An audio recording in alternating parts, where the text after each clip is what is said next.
Peace, everybody. Just wanted to make a quick video talking about the alignments right now that we have going on, and just kind of give a description on how these alignments play out and how we have to work around different configurations of these alignments. And I won't be naming necessarily all of them, but just a few key ones to where we can actually walk about the rest of these few days more comfortably now. So, pardon me. We have the sun square the moon. So the sun squaring the moon, this is going to mean that there's going to be a little bit of friction. There's going to be more of a tug and pull, and there's going to be more of a chance to have to more so balance out the energy of how we express ourselves, our expressions period, how we exert our willpower, the drive that we have, and our emotions, our emotional responses to things, and the way that we internalize our emotions and the way we secure our emotions also. We have to learn how to be able to not show everything that we feel.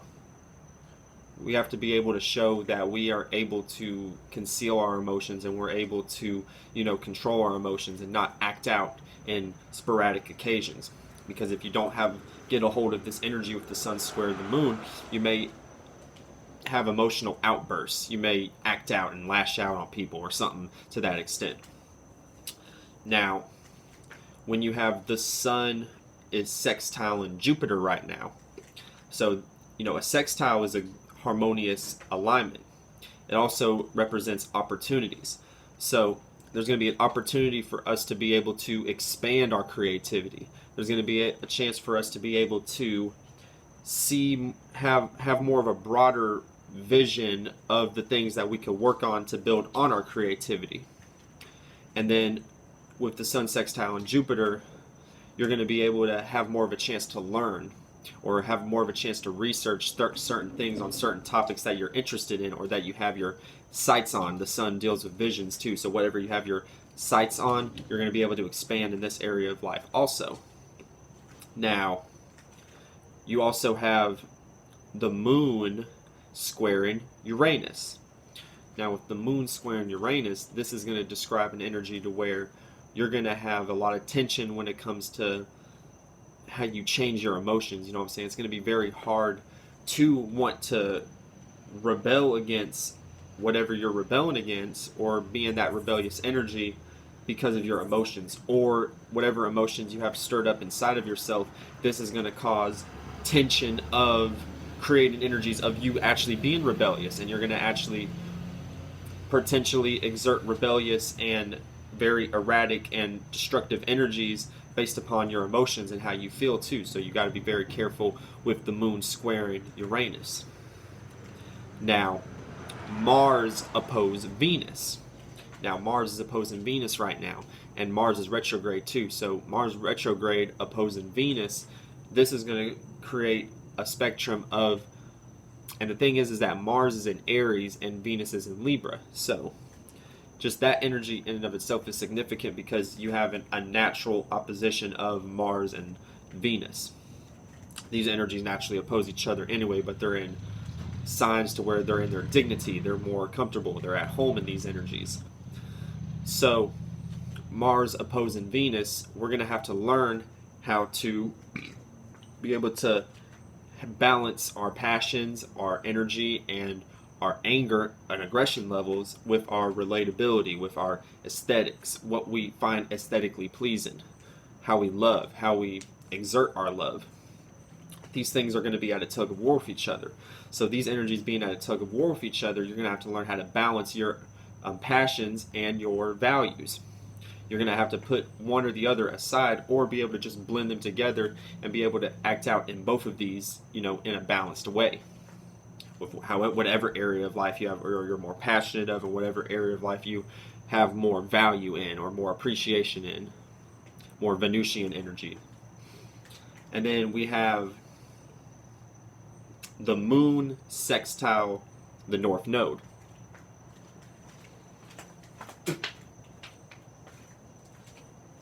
With the moon sextile in the north node, this is going to create a harmonious opportunity for us to be able to see our ascension, or be able to be more comfortable and be more emotionally secure with the energies that we have to go through in order to be able to ascend to our spiritual path more in this life. whatever area of life you're dealing with this in, it's gonna be more harmonious. There's gonna be more of a push to be able to want to emotionally internalize and be able to be secure and be able to have a soft spot for your spiritual levels or the things you have to go through in order to ascend and be able to, see things on a higher plane.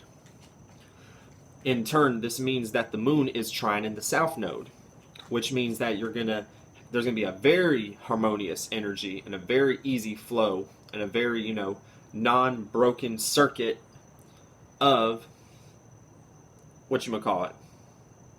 the south node energy, which is, past experiences, things that we're more secure in, the things that we're more familiar with in this life, which in this case is in Sagittarius. North node is in Gemini. In this case, it's in Sagittarius.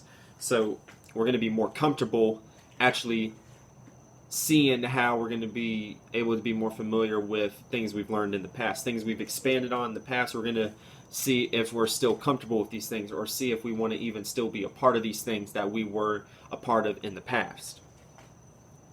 And also, Mercury, which just went direct on the 3rd, is moving into Scorpio. It's on the cusp of Libra and Scorpio right now, but as of this video, it is moving into Scorpio. So when Mercury went retrograde, it was going backwards from Scorpio, which is dealing with depth and actual internalization and being secure and being consistent with your own emotion and, other people's resources, the occult.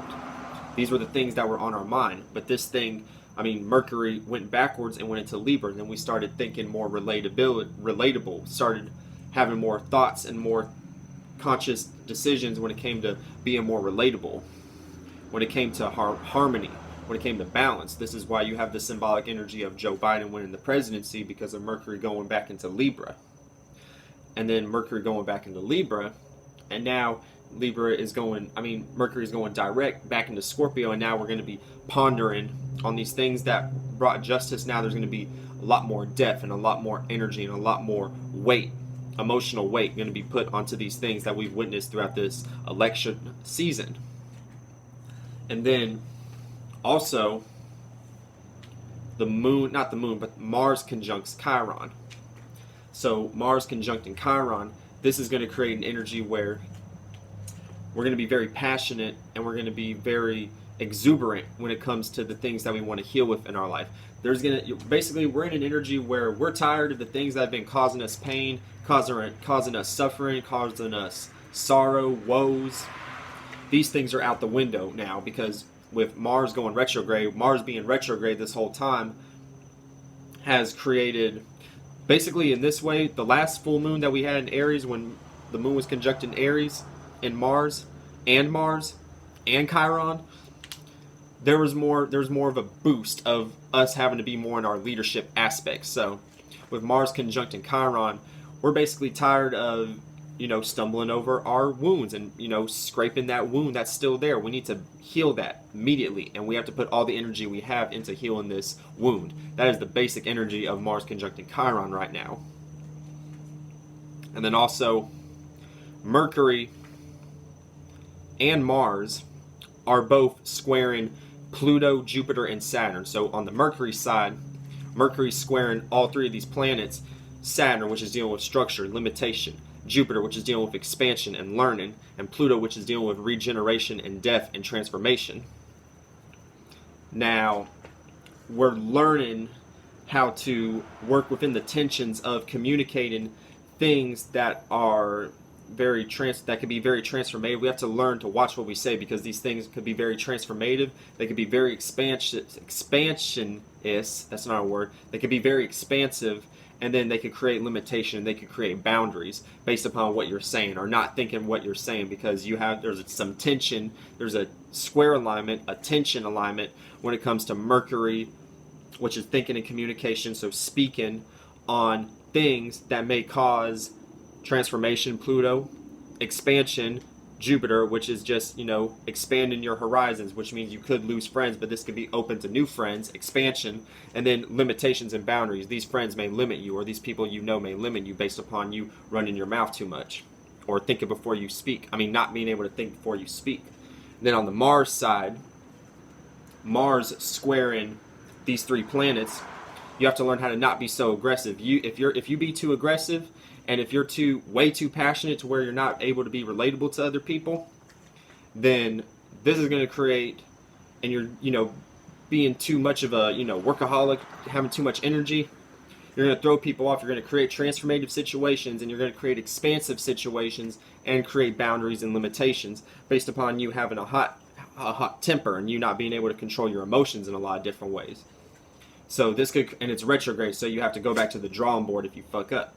So one, you're having to learn and have intention energy with Mars and Saturn, which is, learning how to not be so angry with the limitations being put onto you, and then not being too angry about the things that you're learning or the new information you may be learning from Jupiter, or transformative situations, period. Regenerative situations like Pluto. And that's going to do it for these alignments today. I want y'all to check out the website. I'm going to start, because I'm doing this on my iPad right now, it's going to be a lot easier for me to do videos like this, and I'm just recording straight from YouTube. So I think if I start incorporating this way of doing it, it's going to be able to let the videos be able to flow out more easily. All right, I love y'all, soul group. Peace. And I love you, Archangel Raphael, my twin flame, very much.